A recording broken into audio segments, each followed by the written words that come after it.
Misalnya di satu instansi terdapat 3 sekolah, yaitu sekolah negeri A, sekolah negeri B, dan sekolah negeri C.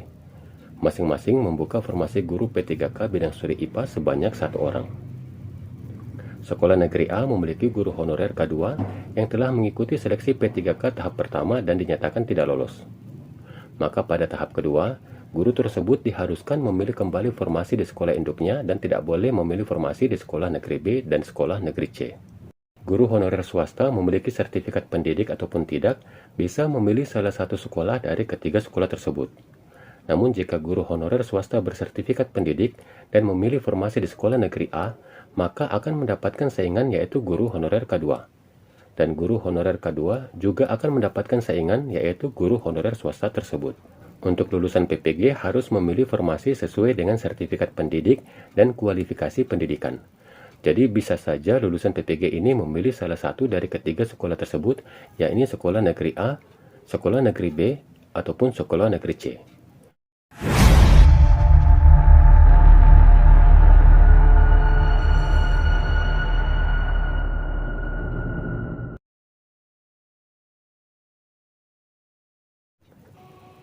Assalamualaikum warahmatullahi wabarakatuh. Halo, apa kabar subscriber setia channel ini? Kembali lagi kami akan memberikan informasi yang masih terkait dengan seleksi P3K tahun 2021, di mana seleksi tahap pertama telah dilewati dan tidak sedikit dari para peserta yang gagal dalam seleksi tahap pertama tersebut. Namun teman-teman jangan berkecil hati karena seleksi tahap kedua akan segera dilaksanakan. Tidak sedikit dari teman-teman yang sangat membutuhkan informasi terkait pendaftaran P3K tahap kedua tahun 2021 yang meliputi cara daftar P3K dan cara memilih formasi P3K guru tahap 2 tahun 2021. Sebagaimana yang kita ketahui bahwa jadwal pemilihan formasi P3K tahap 2 rencananya diadakan tanggal 18 sampai 24 September 2021. Namun rencana tersebut dimundurkan. Berita kemunduran pemilihan formasi P3K tahap 2 tahun 2021 diperkuat dengan adanya informasi yang beredar di akun Instagram Sekjen GTK Nunuk Suryani. Pendaftaran seleksi P3K guru tahap kedua dimulai dengan tahapan pengumuman dan tahapan pemilihan formasi. Bagi calon pendaftar P3K guru tahap 2, hanya bisa memilih satu pilihan formasi pada satu instansi yang nantinya instansi akan melakukan pembukaan pendaftaran secara bersamaan dengan periode waktu yang telah diberikan. Adapun ketentuan dalam memilih formasi P3K guru tahap kedua yang dikutip dari laman sscasnbkn.go.id. Yang pertama, peserta yang tidak lulus pada seleksi kompetensi tahap pertama.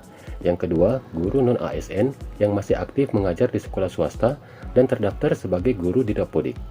Dan yang ketiga, lulusan pendidikan profesi guru yang belum menjadi guru dan terdaftar di database lulusan PPG Kemendikbud. Dan bagi peserta yang tidak lolos di tahap pertama, pada tahap kedua peserta dapat memilih ulang formasi.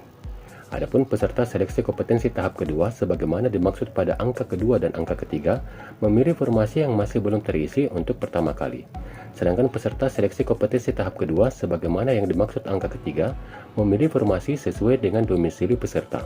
Peserta seleksi kompetensi kedua memilih formasi dan instansi kewenangan yang sama dan sesuai dengan sertifikat pendidik dan atau kualifikasi akademik. Jika admin ilustrasikan, maka seperti ini. Misalnya di satu instansi terdapat 3 sekolah, yaitu sekolah negeri A, sekolah negeri B, dan sekolah negeri C. Masing-masing membuka formasi guru P3K bidang studi IPA sebanyak 1 orang. Sekolah negeri A memiliki guru honorer K2 yang telah mengikuti seleksi P3K tahap pertama dan dinyatakan tidak lolos.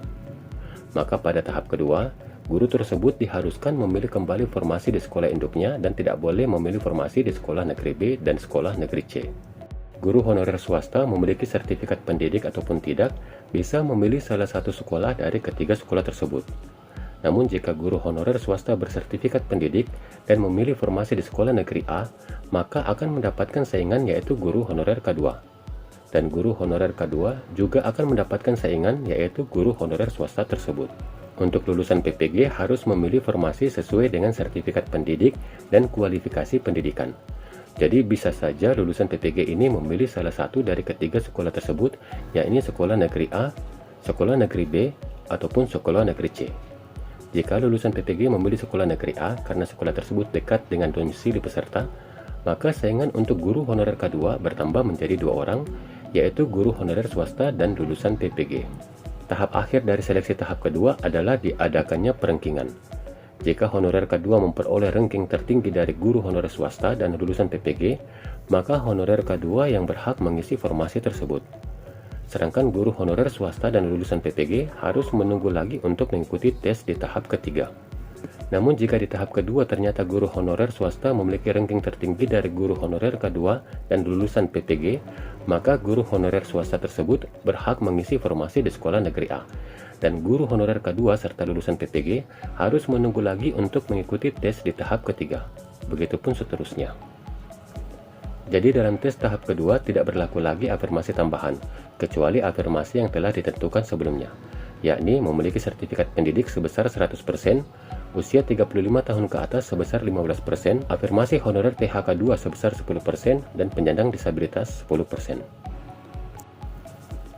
Dan yang terakhir, dihimbau kepada calon peserta tes agar tidak mempercayai apabila ada orang atau pihak tertentu yang menjanjikan dapat membantu kelulusan dalam setiap tahapan seleksi dengan keharusan menyediakan sejumlah uang atau dalam bentuk lain.